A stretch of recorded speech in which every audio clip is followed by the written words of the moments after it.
Assalamualaikum warahmatullahi wabarakatuh. Kembali lagi ke channel 3 Mas tentang sepak bola, seni dan karya seni. Kali ini saya akan membahas tentang bagaimana membangun timnas sepak bola mengacu pada negara-negara yang sudah berhasil sukses. Di bahasan sebelumnya saya membahas tentang reformasi yang dilakukan untuk membangun timnas Jerman ya. Jadi bahasan kali ini akan sedikit banyak mengacu kepada apa yang dilakukan oleh tim Jerman. Oke, saksikan ya. Untuk membahas tim Jerman, saya filosofikan bahwa membangun suatu timnas itu seperti seorang insinyur membangun suatu bangunan. Mulai dari pondasi, badan sampai ujung. Kalau dirancang dengan baik, maka bangunan ini akan kokoh. Dan untuk mencapai ujung mau ditambah lagi akan lebih kuat lagi.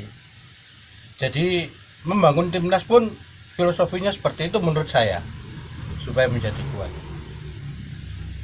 Jadi ini coba filosofi ini saya bagikan ke Bapak Ibu Saudara supaya membuka suatu wawasan. Oke, saksikan ya. Oke, jadi ibarat kita akan membangun suatu tugu ya, seperti gini. Pertama yang kita lakukan untuk membuat satu bangunan tugu yang kokoh adalah satu, membuat kerangka yang kuat ya. Kaki-kakinya ini ada angkernya. Jadi pada saat ini kita harapkan bahwa tugu ini akan berdiri kokoh bertahun-tahun. Jadi ibaratnya membuat kerangka yang kuat ini adalah kita harus membuat sesuatu itu dengan konsep dasar untuk membangunnya. Konsep sistemnya termasuk penataan untuk pondasi dan sebagainya adalah suatu rangkaian dari sistem. Ya. Sistemnya harus dikuati berupa kerangka seperti ini. Yang kedua, menyiapkan bahan material yang berkualitas. Jadi bahan-bahan ini harus berkualitas. Pasirnya, kerikilnya, semennya, adonan air dan sebagainya ini harus pas ya. Jadi untuk melakukan ini berarti kita harus menyiapkan program latihan yang standar. Kita harus punya standar. Jadi misalkan nanti campuran semennya 1:1 ya harus kita lakukan. Tidak boleh mencuri 1:8. Nanti bangunan kita cepat ambrol. Kemudian diisi oleh orang-orang yang kompeten dalam membangun seperti insinyur, mandor, tukang kuli, dan lain-lain. Nah ini ada bagian, bukan hanya tukang saja yang bangun, tapi ada perancangnya, kekuatannya, ini butuh besi berapa, yang bertanggung jawab, ya. Terus ini pekerjanya harus sesuai dengan apa instruksi ini. Jadi kita harus mencari SDM yang berkualitas sesuai bidang pekerjaannya. Jadi kalau yang leadership ya dia di insinyur ini, nanti pekerja ini membantu menunjang untuk melaksanakan pembangunan. Ditunjang sarana penunjang yang mendukung. Nah ini ada alat molen sehingga mengaduknya lebih, air tersedia, pasir, geragal yang terpilih ya, tidak ada batu bata atau batu lainnya. Ini untuk supaya apa yang kita lakukan ini tepat sasaran. Harus disiapkan dengan sarana yang memadai, yang sesuai dengan apa yang kita konsep dari awal seperti ini. Terus kelima, disiapkan anggaran dengan pengawasan yang ketat. Jadi kalau ini proyeknya untuk membangun ini senilai berapa dan apa ini harus sesuai, tidak boleh dikurang seperti tadi. Kalau semennya campurannya 1:1, 1 berapa, ya harus selesai dilakukan seperti itu. Jangan mencuri-curi bahan 1:8. Wes pokoknya sementing nanti jadi bangunan. Nah, bangunnya tidak salah-salan. Terus kemudian melakukan tahapan pengerjaan dengan teliti dan sesuai jadwal yang ditentukan. Jadi melakukan ini tidak dicor dulu, tapi bagian bawahnya dulu secara bertahap. Jadi sesuai jadwalnya. Ini setelah kering baru melakukan atas. Ini tidak langsung atas, step by step dulu ya, dilakukan pengecoran ya. Jadi ibaratnya itu membuat program latihan yang berjenjang, mulai dari bawah dan kemudian naik dengan diikuti beberapa program kompetisi yang baik ya. Terus ketujuh, mempercantik hasil dan memoles bagian-bagian yang dianggap perlu kalau diperlukan renovasi yang sudah jadi dan terdapat kekurangan. Jadi kalau bangunan ini sudah jadi tapi belum halus, ternyata masih ada lubang-lubangnya, ini harus dilakukan perbaikan, dilakukan penambalan. Nah, kalau ini ternyata ada campuran yang tidak pas, dibongkar aja bagian yang sini, terus diberikan campuran yang pas, sehingga bangunan ini kokoh sesuai dengan apa yang dirancang dari awal. Jadi kalau di dalam sepak bola itu melakukan sesuai kompetisi ini sesuai jenjang yang baik, mulai dari bawah, usia dini, kemudian pra usia ya.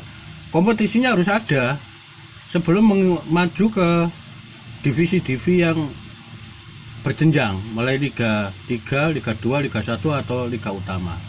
Ya, ini harus dilakukan. Dan ini harus standarisasi, semua standar, besinya standar, tidak boleh dikurangi. Ya. Jadi hal-hal seperti ini mesti diperhatikan dalam membuat bangunan, membuat sesuatu. Jadi kalau di sini sudah jadi bangunan, terjadi kompetisi, sudah dilakukan, ternyata ada permasalahan, yaitu tadi harus dibongkar, diganti, bisa diganti orangnya, bisa diganti siapa, ada mafia di sini ya, kita ganti. Kemudian 8, evaluasi hasil dan renovasi supaya tetap kokoh bangunan ini. Jadi kalau ini sudah jadi bangunan yang kokoh halus ya, kita evaluasi lagi. Ada nggak yang perlu dipercantik sehingga ini sampai menuju ke atas ini menjadi bagus ya. Jadi ini kalau kita mempunyai tujuan, kalau di bidang sepak bola goal settingnya adalah di atas, ini timnas itu di atas ini, melalui kompetisi-kompetisi ini akhirnya timbul pemain-pemain yang bertalenta, akhirnya merucut ke satu timnas dan mencapai tujuan ke puncak menjadi golden ya.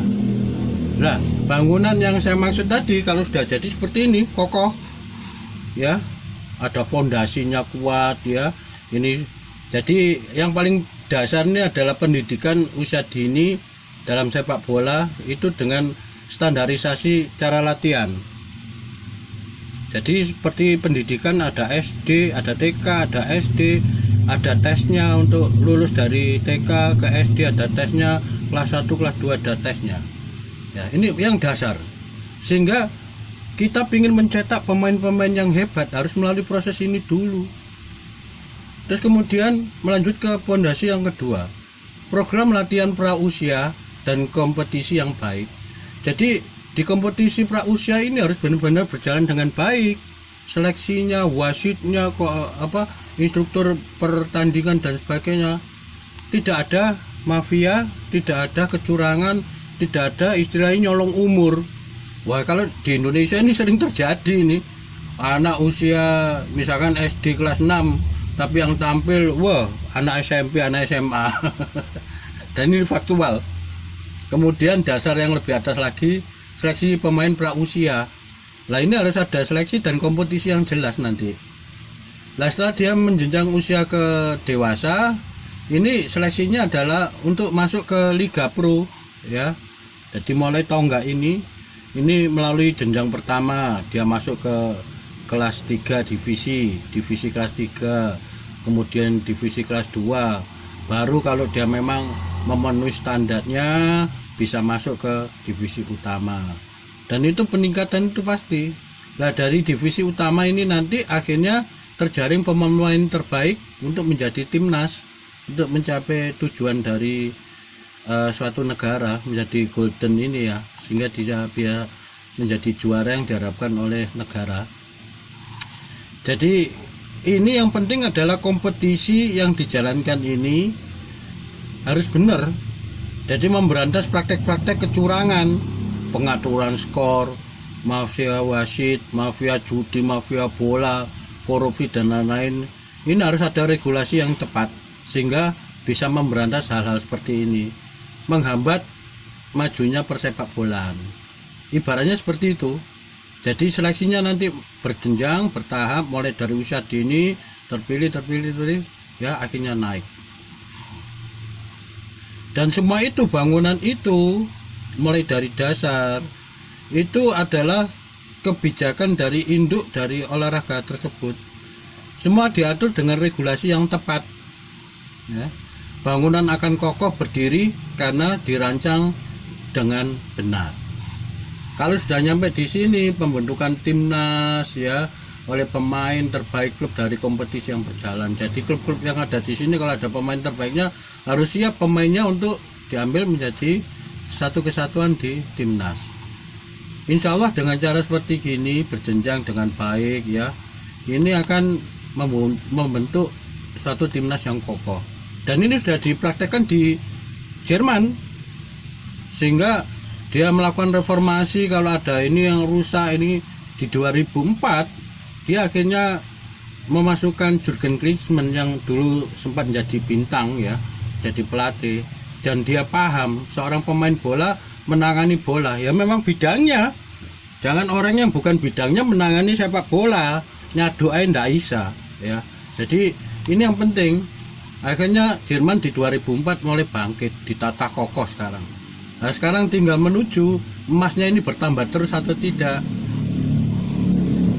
Nah, kalau terjadi misalkan ada bangunan seperti tadi, modelnya sudah kayak gini. Loh, ini ada ini. Mulai dari dasar ini keropos semua, ya. Mulai dari dasar keropos yang seharusnya berjenjang apa. Ini tidak ada sama sekali sehingga keropos. Ya, ini keropos retak-retak ya temboknya. Ini sudah gumpil cuil semua ya, keropos semua, dan ujungnya ini juga keropos, tidak bisa berdiri tegak. Solusinya apa kalau sudah gini? Seorang insinyur akan berpikir solusinya kalau diperbaiki juga tidak akan kokoh, keluar duit banyak, keluar biaya banyak, tapi tidak akan bisa mencapai tujuan yang diharapkan menjadi kokoh dan emasnya ini semakin tumbuh. Pendapat dia pasti akan ngomong, ya udah, direnovasi sulit, direformasi atau direvolusi aja Pak. Bagaimana? Dirobohkan semua. Ini bangunan ini dirobohkan semua. Kemudian dibuat dengan konsep yang benar, ya, kokoh, dirancang dengan kokoh, konsep yang benar. Jadi seperti bangunan seperti ini mulai dasar, ya. Bahan-bahannya yang material yang digunakan ya, sarananya apa, ini disiapkan semua.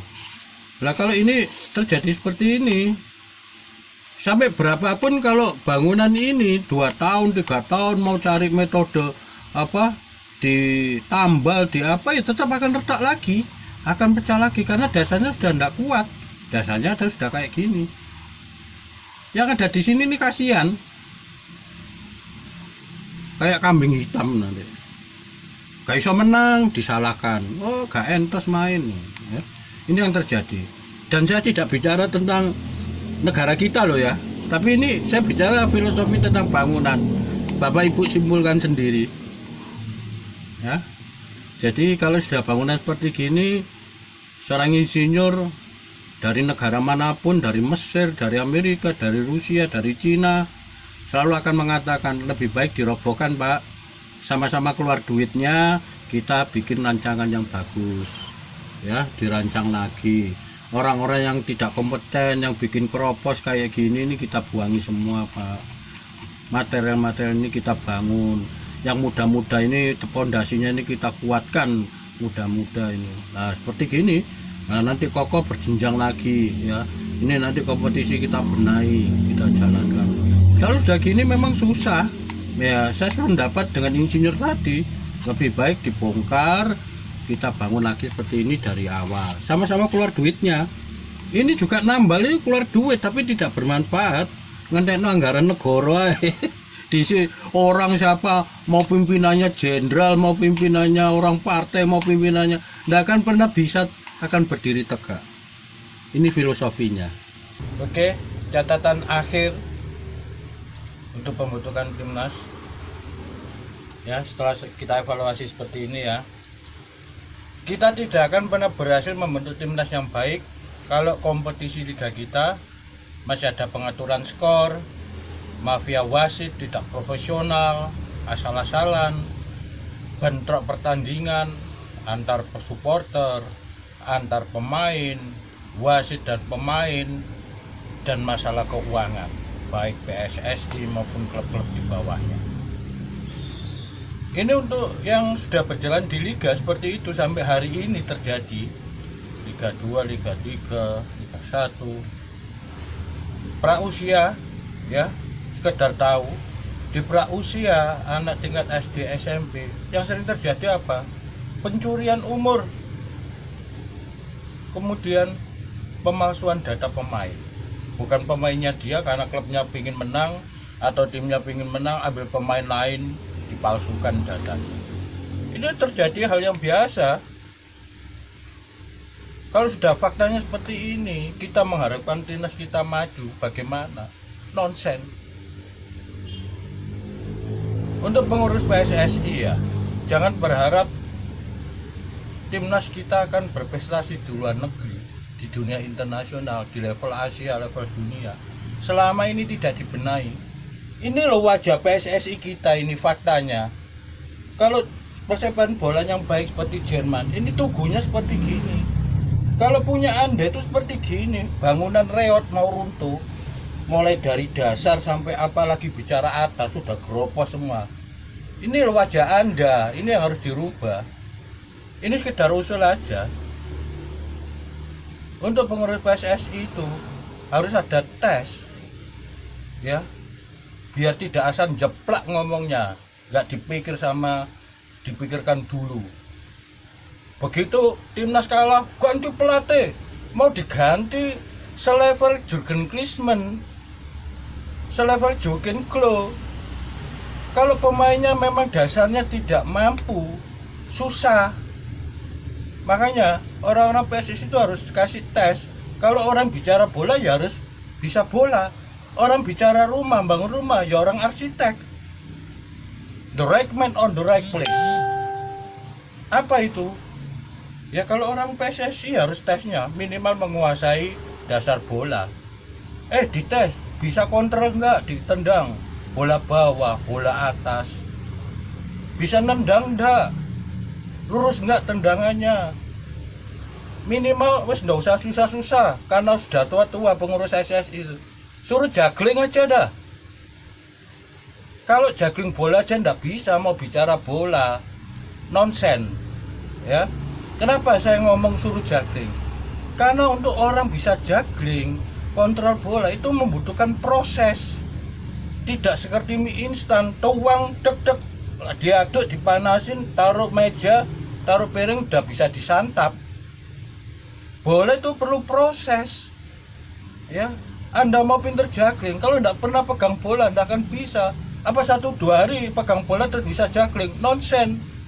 Kenapa saya suruh untuk tes juggling?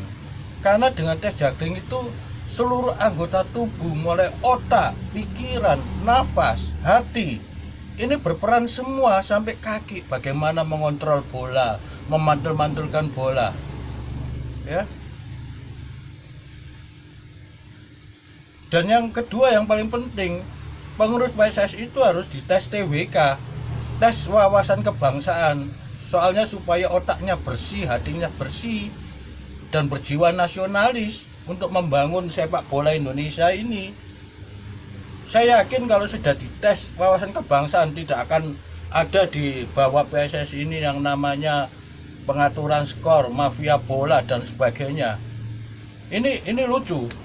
Saya dulu kalau lihat film Jaka Sembung, Barry Prima atau film apa itu yang dari Jawa Barat itu, semua kan tentang premanisme, perlawanan jajah Belanda dan sebagainya.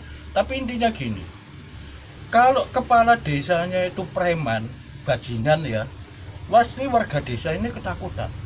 Ada orang pintar sedikit dibasmi, ada orang kritis sedikit dibasmi.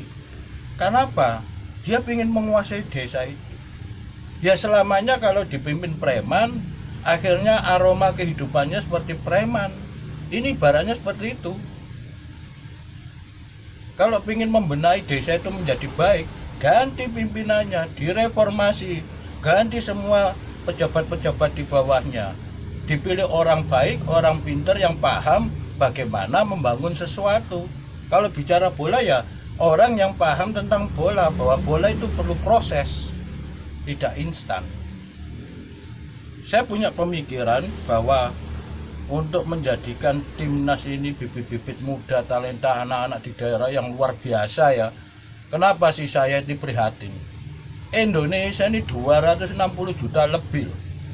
Thailand penduduknya cuma berapa? Hanya mengumpulkan 30 orang untuk menjadi pemain timnas itu. Semudah membalikan telapak tangan. Indonesia 260 juta, segitu banyaknya orang. Masa enggak ada talenta bola? Karena apa? Karena selama ini di daerah-daerah itu tidak tersentuh. Saya hormati PB Jarum ya di bidang bulu tangkis. Dia melakukan suatu audisi untuk menjaring bibit-bibit bulu tangkis di seluruh daerah berdatangan. Nah, nanti yang dibilang bagus dikasih pendidikan beasiswa khusus bulu tangkis dan dilakukan di mesnya PB Jarum. Dilatih khusus bulu tangkis. Harapan saya di sepak bola juga begitu. Ada pengusaha muda yang empati terhadap bola, sepak bola ya. Mendirikan aja akademi sepak bola. Lakukan audisi di seluruh daerah. Ya, tanpa ada sokok menyogok, murni. Tes keterampilan, tes stamina, tes pikiran, kecerdasan.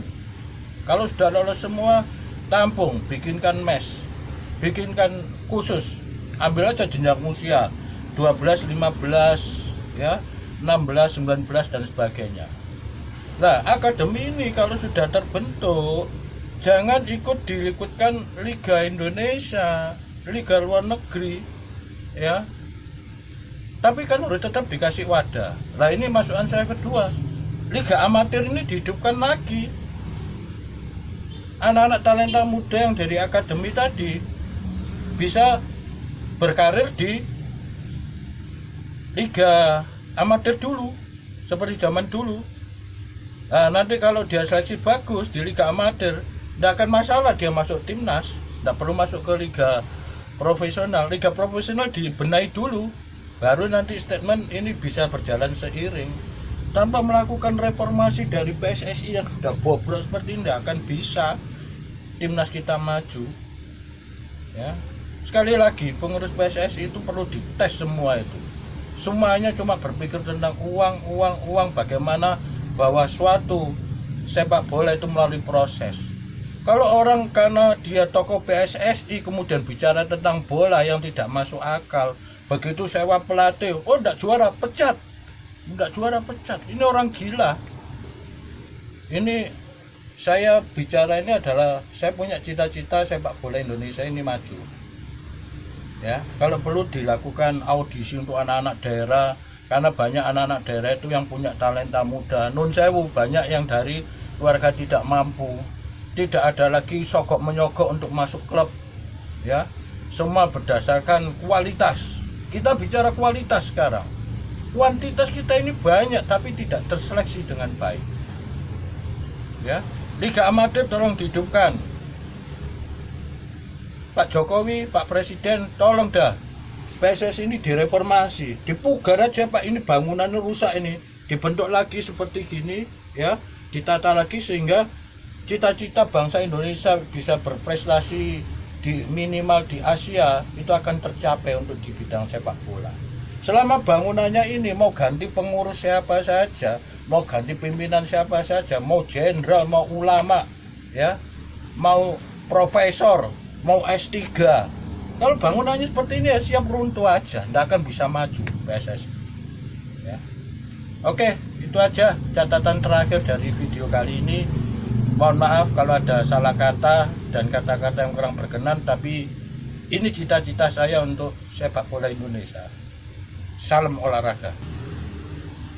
Terima kasih. Anda telah menyaksikan semua apa yang saya uraikan tentang filosofi membangun timnas sepak bola.